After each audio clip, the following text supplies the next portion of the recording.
coming up in the independents, man, like there was competition like everywhere, you know, like, and you've been grinding probably the longest out of everybody here, you know, in the era. Like, talk about like being around like some of the greats and like does like you know, like the punks, you know, you seen like the heroes, the AJ Styles. You were with those guys for like 2 decades, and just seeing them like, did that push you to want to just like, okay, these guys are taking off doing their thing. These guys are taking off doing their thing. How much harder do you have to work? How much more do you have to push? And like, did this motivate you? Did it, like, because I know there's times I'm always supportive of like friends and coworkers that make it, do their thing. But there's some times in the back of my mind I'm just like, I know I can do that too. Yeah. Like these guys, like, and it's not like a jealousy thing, but as performers, we're also competitive. We're super competitive internally because you know you can perform as well as this person. You know you can perform sometimes better. Like I can do this better, but why is it not me? Do you ever have those? But better's an opinion, right? Always. And that's one of the things. But it's an internal battle sometimes. Well, that's too. it. Yeah, no, 100%. Yeah.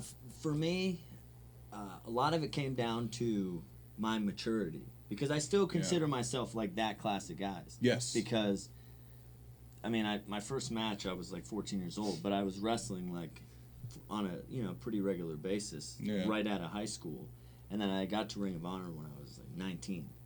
You know, so I was just and those guys were all so awesome, and I got an opportunity. You know, obviously with Generation X, I came in and was put in a position to test myself. You know, with the other guys in the group, and just kind of be the face of the company, like the up and coming face of the company with those guys.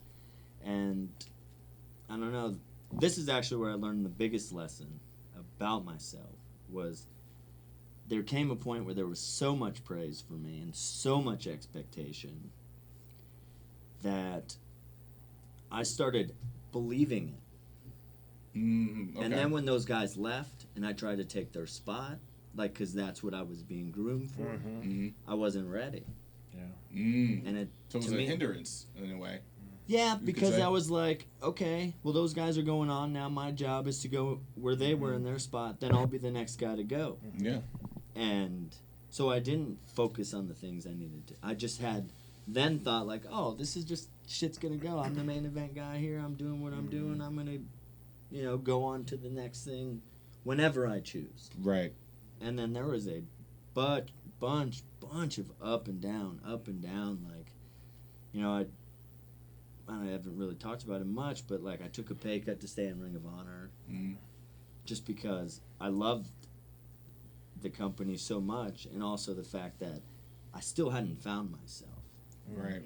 So I wasn't ready to go anywhere else, because if I can't find myself where I'm the most comfortable, sorry for cursing, but how am I going to go somewhere else and do that? Exactly. Yeah. And so, I mean. It's such a good point. Like, to speak on that internal struggle and the competitiveness, like, there was times early in my career where I was like, okay, I want to go to Japan. I'm ready for Japan, or I'm ready for this Ring of Honor.